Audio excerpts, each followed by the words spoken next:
असांजे लाइ इहो रिश्तो मीट हिकदमि लकी आहे। ईअं छोकिरो छोकिरी ॿाहिरि वञनि था होटल में वधीक ख़र्च बि लॻनि था ऐं टाइम बि लॻी थो वञे, त रिश्तो मीट कॉन्फ्रेंस हॉल में अचनि था, सभु ॼणा मीटअप कनि था ऐं टाइम सेविंग बि आहे।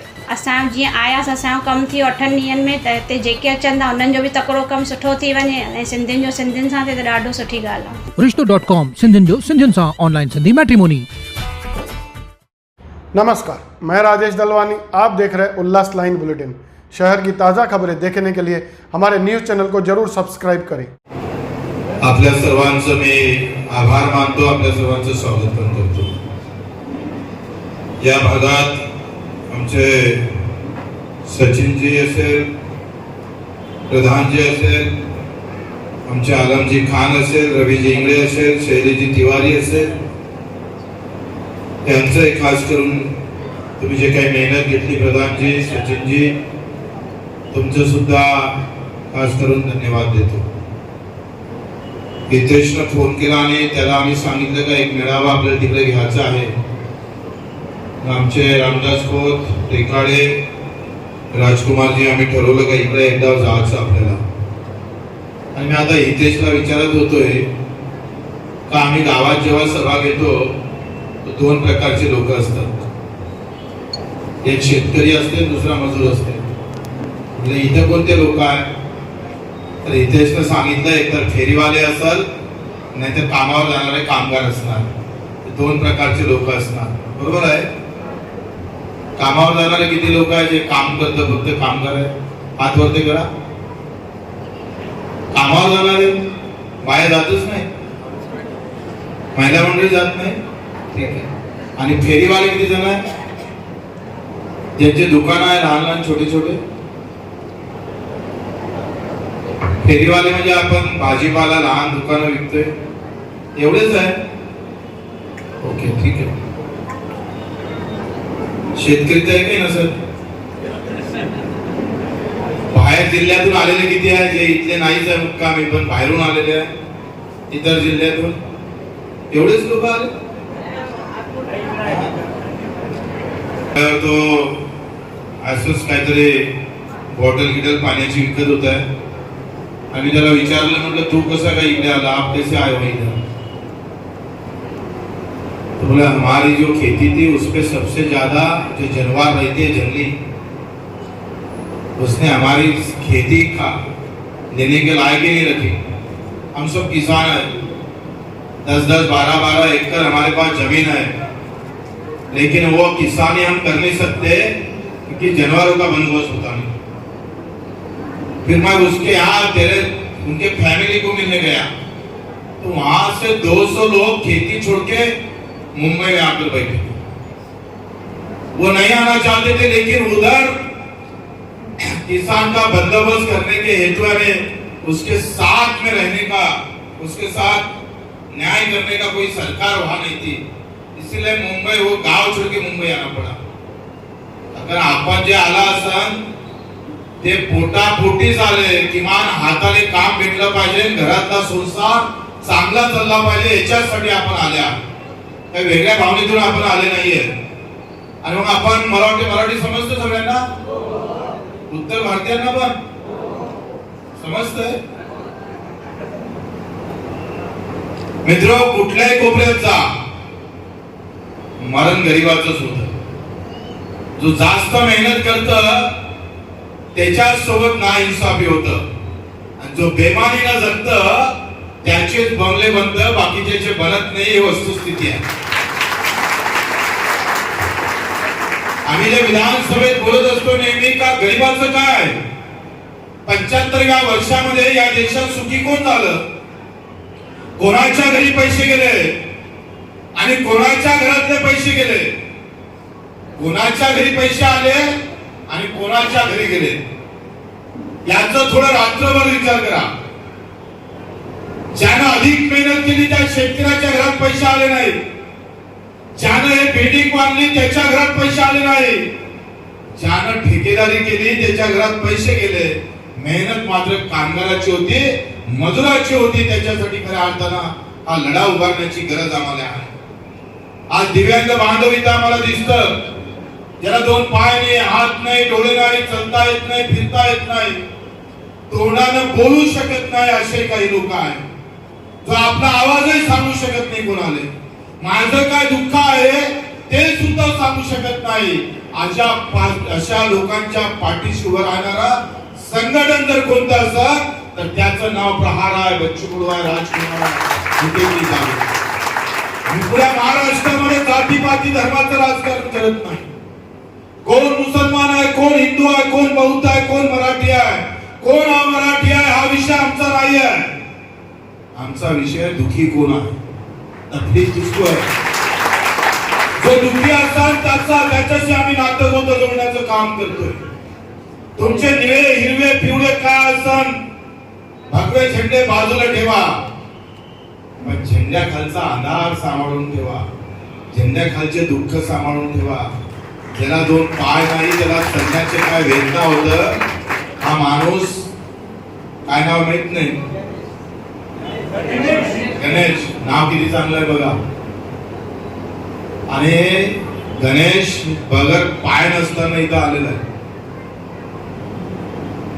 तुम्ही ज्या स्पीडनं आले असणार, सहज आले असणार, पण गणेशने याला त्याच्यापेक्षा जास्त वेदना आणि जास्त कठीण झालं असणार. गणेशवर नजर 60 वर्षात कोणाचीच गेली नाही या दिव्यांगाच. पण एक प्रहार संघटना उभी राहत, ती नजर हिरवा भगवा आणि निळ्यावर टाकत नाही, अशा गणेशवर नजर टाकत आणि त्याला चालत करण्याचं काम करतं.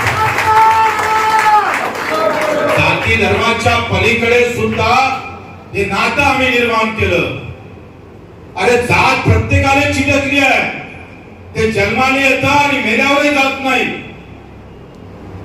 एक अशी गोष्ट आहे देशामध्ये का ती जन्माने एकदा चिटकली का मेल्यावर सुद्धा जात नाही.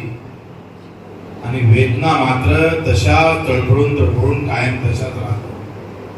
या जातीपाती धर्माच्या झेंड्यामध्ये, तुमच्या आमच्या या धर्माच्या आणि जातीच्या लढाईमध्ये माझ्या गरीबाचं काय आहे, माझ्या गरीबाच्या वाट्याला सुख कधी येणार, त्याच्या वाट्याला चांगलं घर कधी येणार, त्याच्या वाट्याला चांगलं शिक्षण कधी येणार, त्याच्या वाट्याला चांगलं आरोग्य कधी भेटणार, याच्यासाठी बच्चू कडूचा आणि प्रहारचा लढा आहे. त्याच्यासाठी आम्ही लढतोय. लक्षात ठेवा, हीच लढाई जर आम्ही जाती धर्मासाठी केली असती, मी मराठी आणि तू अमराठी असं म्हणून लढलो असतो, तर कदाचित आमची आमदाराची संख्या वाढली असती. आमची आमदाराची संख्या वाढली नाही, पण गुणवत्तेनं आणि आम्ही पाहतो इमानदारीनं, खऱ्या अर्थानं संख्या आणि मजबूतीनं जर कोण असेल तर त्याचं नाव प्रहार संघटना.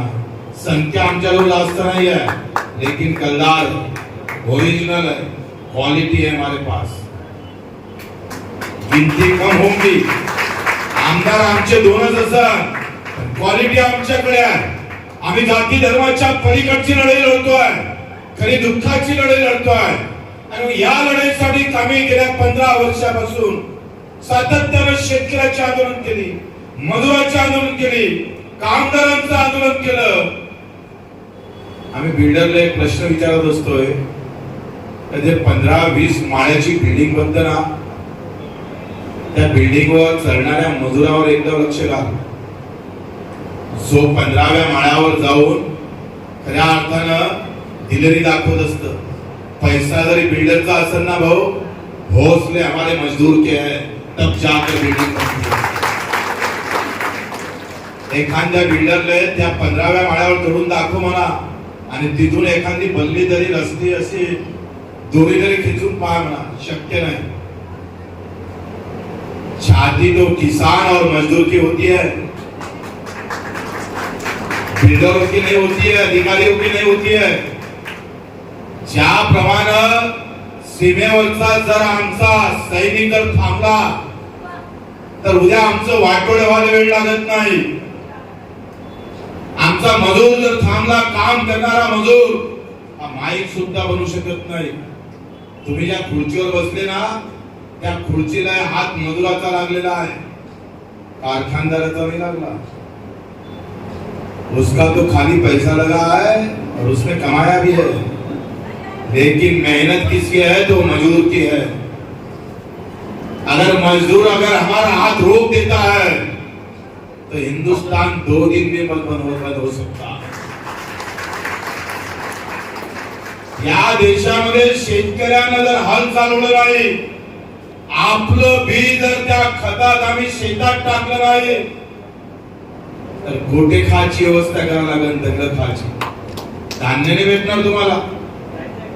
पण या देशामध्ये आमचा सैनिक मरतो, आमचा मजूर मेहनत करतो, पण त्याच्या वाट्याला आम्ही पाहतोय पैसा येत नाही। आमचा शेतकरी एका दाण्याचे 100 दाणे करतो, पण त्याला आत्महत्याचा गळफास घेऊन मरावं लागतं या देशामध्ये। या व्यवस्था बदलण्यासाठी प्रहार आहे, याच्यासाठी आम्ही एकत्र होतो आहे आणि लढता लढता 15 वर्ष झाले 350 गुन्हे दाखल झाले। प्रताप ताळे सारखा रुग्णसेवक असताना आम्ही गेल्या 20 वर्षापासून ही सेवा करतोय। या ठाण्यावरून उल्हासनगर कल्याणवरून जेव्हा अमरावतीहून यायचं तेव्हा विदाऊट तिकीट यायचं, विदाऊट तिकीट 7 वर्ष प्रवास आहे बच्चूचा, 7 वर्ष तिकीटही नाही निघाला महिने। 10, 15, 20, 25 पेशंट आले, त्याच्याजवळ पैसे नाही राहायचे, माझ्याजवळ पण पैसे नाही राहायचे, पण पेशंटला वाचवायचं आहे। गुन्हा दाखल झाला तरी 72, जेलात जावं लागलं तरी 72, विदाऊट तिकीट आमची वारी राहायची मुंबईला। त्या केएम हॉस्पिटलमध्ये त्या बाहेरच्या वरांड्यात झोपायचं आम्ही 1 महिना। ते धर्मशाळा आहे, त्या धर्मशाळेच्या तळघरात, आता बरी आहे गाडगेबाबाची धर्मशाळा दादरची, तिथलं ते तळघर असतं ना, त्या तळघरात पैसे नाही राहायचे, म्हणून धर्मशाळेचा मॅनेजर म्हणायचा का तुम्ही सगळे संडास बाथरूम साफ करत जा, त्याच्या बदल्यात तुम्हाला राहायला भेटणार, खायला भेटणार। आम्ही सगळं संडास बाथरूम आणि सगळं तळघर साफ करायचं, मग पुढे आम्हाला जेवायला भेटायचं, आणि हे करताना बच्चूकडे रक्तदान पण करायचं आणि त्या पेशंटला वाचवायचं पण। आम्ही जातीपाती धर्माचा बुरखा घालून निवडून आलो नाही, आम्ही सामान्यातल्या सामान्य माणसाची सेवा करून निवडून आलो आहे। कुठल्या नेत्याने बोलावून निवडून आलो नाही बच्चूकडे, कोई अभिनेता को नहीं बुलाना पड़ा, ना हेमा मालिनी को ना धर्मेंद्र, आमच्यासाठी सामान्य माणसं उभे राहिले। पाहता पाहता माझ्यासारखा एक सामान्य कार्यकर्ता आमदार गेल्या 20 वर्षापासून आम्ही आहे। सगळ्या पार्ट्या एका इकडे आहेत, सगळ्या जाती धर्माचे नारे एका इकडे आहेत, सगळे नेते अभिनेते एका इकडे आहेत, पैसे तिकडे आहेत, पण बच्चूकडे जनता आणि विजय आमच्याकडे आहे, जय आमच्याकडे आहे। ही लढाई लढत असताना मित्रांनो, दिव्यांगाची लढाई 1 वर्षापासून लढतोय, 15 वर्षापासून आम्ही लढाई लढतोय, कानाकोपऱ्यात जातोय। मागे ठाण्याला आलो होते, ते 3% खर्च करायचे नाही, त्याचे आम्ही थोबाडीत मारले होते। तिथून आम्ही नाशिकवाल्यांचे थोबाडीत ठोकले, आयुक्त अधिकारी काम करत नाही म्हणून, माझ्या दिव्यांगाला हक्काचे पैसे देत नाही म्हणून 350 गुन्हे दाखल आमच्यावर झाले। गुंडागर्दीवर हप्ते मागासाठी बच्चूकडे गुन्हे नाही, आमच्यावर गुन्हे दाखल झाले, माझ्या दिव्यांगाला पैसे देत नाही म्हणून तिथं आम्ही हात उचलला। जेव्हा कायदा मोडतोय तेव्हा आम्ही सुद्धा कायदा हातात घेण्याचं काम करतोय, आणि या दिव्यांगासाठी 482 शासन निर्णय आपण काढले। आणि हे काढत असताना, ही लढाई चालू असताना एक माणूस आम्हाला चांगला भेटला, ते कोणत्या पार्टीचे आहे, कोणत्या धर्माचे आहे, कोणत्या जातीचे आहे मला माहित नाही, पण सातत्याने लढाई लढत होतो। अनेक मुख्यमंत्र्यांसोबत बैठकी झाल्या, आणि आम्ही स्वप्न होतं आमचं गेल्या 15 वर्षाचं, 15 वर्षापासून लढत होतोय, सगळे निर्णय होत होते, एक निर्णय आमच्या डोक्यातला होतच नव्हता। आणि योगायोगाने उद्धव साहेबांचं सरकार पडलं आणि शिंदे साहेब मुख्यमंत्र्यांच्या वाटचालीकडे लागलं। त्यांचा तिकडून फोन आला, बच्चू आपण येणार आहे का? म्हटलं राजकुमारजीला विचारा। राजकुमार जी बोले जाने में कुछ हरकत नहीं, मेरा मतदार संघ इतना पिछड़ा है जैसे सब आदिवासी है, 10% लोग तो कुपोषण से मरते हैं। अगर ये मतदार संघ में कुछ पलट हो सकता है, कुछ और का ज्यादा निधि मिलता है तो क्या हरकत है? जिन लोगों ने हमको चुन के दिया उनके लिए क्या उनकी सेवा होती है, तो जाने में क्या हरकत है? राजकुमारजीनं स्पष्ट सांगितलं आणि आम्ही शिंदे साहेबांना एक फोन लावला. म्हटलं दिव्यांग मंत्रालय देत असेल तर पाय टाकून इथं टाकत नाही. आणि भाऊ आम्ही तुम्हाला मुद्दामून सगळं खरं सांगतोय. तिसऱ्या दिवशी मुख्यमंत्री झाले आणि तिसऱ्या दिवशी एक निर्णय झाला 3 डिसेंबरच्या आत. मी असताना मुख्य सचिवाला फोन केला. मुख्य सचिवाला सांगितलं का फाईल तयार करा. एकाही मंत्र्याचा विचार घेतला नाही, कोणाला बोलावलं नाही आणि सरळ सांगितलं का कॅबिनेट मध्ये फाईल ठेवा. आणि पहिलं दिव्यांग मंत्रालय देशातलं शिंदे साहेबांच्या हातून आणि आपल्या आग्रहास्थ निर्माण झालं. त्याची उन्हा आमच्या डोक्यावर आहे, त्याची उन्हा आमच्या डोक्यावर आहे. ते उन्हा फेडण्यासाठी खरं तर ही सभा आहे. का डोक्यावर कोणाचा उपकार ठेवता कामा नये. जितनी ईमानदारी उन्होंने बताई उतनी ईमानदारी आप लोग भी खर्च करना पड़ेगा. आम्ही राजू शेट्टीच्या प्रचाराला गेलो. तिथं शिंदे साहेबांचा उमेदवार ते काय म्हणतोय आपले धैर्यशील माने होते आणि दुसऱ्या इकडे आघाडीचे पाटील होते. दोनही इकडे माने आणि पाटील दोनही होते. मी निर्णय घेतला का राजू शेट्टी शेतकऱ्यासाठी लढतोय, अनावर गुन्हे दाखल घेत, मग त्याची जात न पाहता आपण त्याच्या पाठीशी उभं राहिलो पाहिजे. अनेक फोन आम्हाला आले म्हणजे बच्चू आता अमरावती भरपूर झालं, इकडे येऊ नका. म्हटलं नाही, जो शेतकऱ्यासाठी लढत असाल त्याच्यासाठी बच्चूकडू कोणाला कोणी अडवू शकत नाही. आम्ही तिथे गेल्याशिवाय राहणार नाही. आम्ही गेलो आणि राजू शेट्टीचा प्रचार आपण तिथे केला. आता आम्ही पाहतोय का एकंदरीत मला माहित आहे का तुमच्या भावना कोणासोबत जोडल्या मला माहित नाही, पण माझं कर्तव्य म्हणून आम्ही सांगतोय का जे दिव्यांग मंत्रालय ज्याला 2 पाय नाही, हात नाही, डोळे नाही, याच्यासाठी जे दिव्यांग मंत्रालय झालं, अधिष्ठान तिथं दिलं, त्याचे ऋण आमच्यावर आहे. म्हणून श्रीकांतजी शिंदे साहेबांना पाठिंबा द्यासाठी खऱ्या अर्थानं हा मेळावा आपण इथं घेतलेला आहे. मला माहित आहे सगळ्यांनाच तो विषय पटणार नाही पटणार तो भाग अलग आहे, पण कर्तव्य म्हणजे महत्वाचं आहे. कर्तव्यात कसूर होता कामा नाही. ज्याचे ज्याचे उद्या आम्ही सांगतो एखाद्या जाता जाता एखाद्या माणसानं पाणी पाजलं तर त्या पाण्याचं सुद्धा ऋण डोक्यात ठेवणाऱ्यापैकी बच्चू आहे. ते ऋण आम्ही डोक्यात ठेवून चालतो. ज्याचे ज्याचे उपकार आहे, ज्याला ज्याला सेवा दिली त्यासाठी आपण एकत्रित होऊन ते काम केलं पाहिजे म्हणून आम्ही इथं आलो होतो. आणि म्हणून ज्याने दिव्यांग मंत्रालय निर्माण केलं म्हणून आपण हा विषय इथं घेतलेला आहे. म्हणून आपल्या सर्वांना विनंती करतो का शक्य झालं तुम्हाला काही अडचण नसल, काही तुमच्यावर आपत्ती येत नसल, काही तुमचं राजकारणच बैठत नसल आणि घरातली चूल बंद होत नसल तर एक शिक्का शिंदे महाराज बटन दाबाले. मला वाटते काय हरकत नसेल तर आपण ते नक्की दाबावी, कारण माझं ते कर्तव्य आहे. मी सांगितलं होतं का किमान आतापर्यंत तरी ही लोकसभेपर्यंत तुम्ही आहे तेपर्यंत आम्ही तुमच्या सोबत राहू.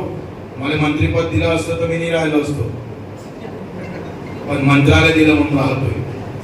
मंत्रीपद दिलं असतं तर बेमाने झालो असतो कदाचित, पण ज्याला पाय नाही, हात नाही, डोळे नाही, याच्यासाठी जर कोणी धावून आलं असता तर माझा सगळ्या विषय बाजूला ठेवून मी हा निर्णय घेतला नाहीये. आयुष्यभर तुम्ही आम्ही एकमेकाचे सवंगडी म्हणून जगता आले पाहिजे. ज्याचे दुःख एक आहे, त्याचं राहणं एक आहे. जो सारखा पाणी पित आणि सारखं जेवण करत, जे आमच्या घरात शिस्त ते तुमच्या घरात जे शिस्त जे पक्त आहे ती आमची एक जात आहे, लक्षात घ्या. त्या चेहऱ्यावर जर या स्टेजवर जर तुम्ही पाहिलं तर तुमच्यात आणि आमच्यात काही फरक दिसत नाही. जसे तुम्ही दिसताय तसंच आम्ही दिसतोय, काही फरक नाही. दुसरे येऊन बसले तर फरक नक्की जाणवल्याशिवाय राहणार नाही. आणि म्हणून आम्ही पाहतोय का हे बरोबरीची सभा आहे. जहां तुम बैठे हो वहां हम भी बैठे हुए हैं. आणि तुमचे जे दुःख आहे ते आमचे पण दुःख आहे. त्या दुःखाला आम्ही आयुष्यभर कधी विसर पडू देणार नाही. लाख काही गेलं तरी चालेल, पण शपथ शिवाची आणि बाबासाहेब आंबेडकरांची महात्मा फुलेची आहे, आम्ही सामान्य माणसासाठी जगल्याशिवाय राहणार नाही, लढल्याशिवाय राहणार नाही, असे सुद्धा आपल्याला मुद्दामून सांगतो. आपल्या सर्वांचे, खास करून नितेश असेल, प्रधानजी असेल, सचिनजी पाटील असेल, सगळे आमचे सवंगडी असणार, त्या सर्वांचं, आलम खान असेल, सर्वांचं, तपकीर मनोज, सगळ्यांचं मी आभार मानतो. आपण सर्व संख्येने इथे उपस्थित झालात त्याबद्दलही आभार मानतो आणि इथे 2 शब्द संपवतो. जय जय मान. उल्लास लाइन बुलेटिन को सब्सक्राइब करें, बेल आइकॉन दबाएं और देखिए उल्लास लाइन बुलेटिन की न्यूज़ सबसे पहले आपके मोबाइल पर.